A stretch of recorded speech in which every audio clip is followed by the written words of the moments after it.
Olá, seja muito bem-vindo. Hoje vamos entrar nos bastidores do poder econômico. Você já deve ter percebido que o mercado financeiro vive de olho em Brasília e o Banco Central. Mas por que o que acontece lá decide se você vai ficar mais rico ou mais pobre hoje?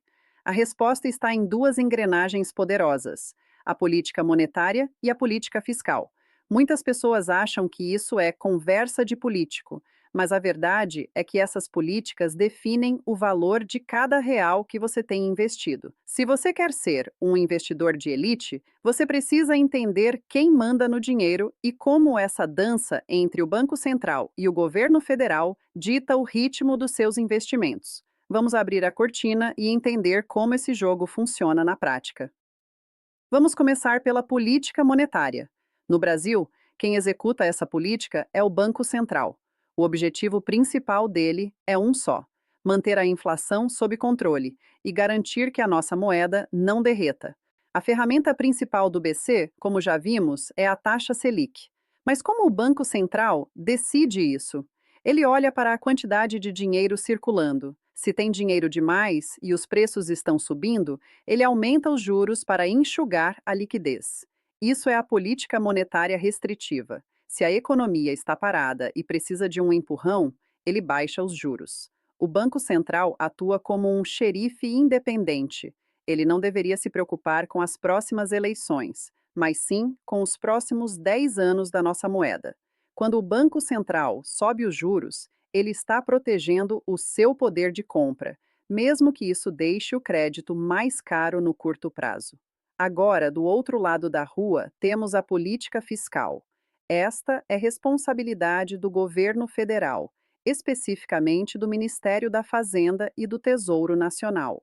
A política fiscal envolve duas coisas: o quanto o governo arrecada de impostos e o quanto ele gasta com obras, salários e programas sociais. O cenário ideal é o equilíbrio. O governo arrecada o suficiente para cobrir seus gastos. Mas quando o governo gasta mais do que arrecada, temos o que chamamos de déficit. E como o governo paga essa conta se o dinheiro acabou? Ele pede emprestado para o mercado, emitindo títulos públicos, que são os mesmos que você compra no Tesouro Direto. Aqui está o ponto-chave. Se o governo gasta de forma descontrolada, a confiança dos investidores cai. Eles pensam: se esse governo não cuida do próprio caixa, o risco de eu não receber meu dinheiro de volta é maior. E qual a consequência disso? Os juros sobem para compensar esse risco. Aqui acontece a dança que o investidor precisa observar. Imagine que o governo fiscal decide gastar muito dinheiro para aquecer a economia. Isso coloca muito dinheiro na mão das pessoas, o que pode gerar inflação.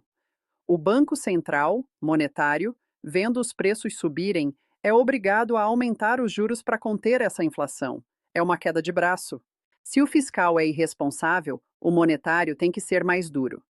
Para você, investidor, isso significa que títulos do Tesouro Direto podem passar a oferecer taxas muito altas, como IPCA, mais 6% ou 7%, refletindo esse risco e a necessidade de juros maiores. Essas políticas não são teoria, elas alteram o lucro das empresas, pois juros altos encarecem as dívidas das companhias e diminuem o consumo. Ao ler o cenário, você descobre se o ambiente é de expansão, ideal para ações, ou de proteção, ideal para renda fixa de curto prazo. Entender a política monetária e fiscal é o que separa o investidor amador, que se assusta com qualquer notícia, do investidor estratégico, que sabe que o cenário de juros altos, por causa de um fiscal fraco, pode ser uma excelente oportunidade para garantir taxas altas na renda fixa por muitos anos. O seu papel na G3P Edu é aprender a ler esses sinais sem paixões políticas. Foque nos fundamentos. O governo está sendo austero? O Banco Central está vigilante? As respostas para essas perguntas vão te dizer onde o dinheiro vai fluir nos próximos meses.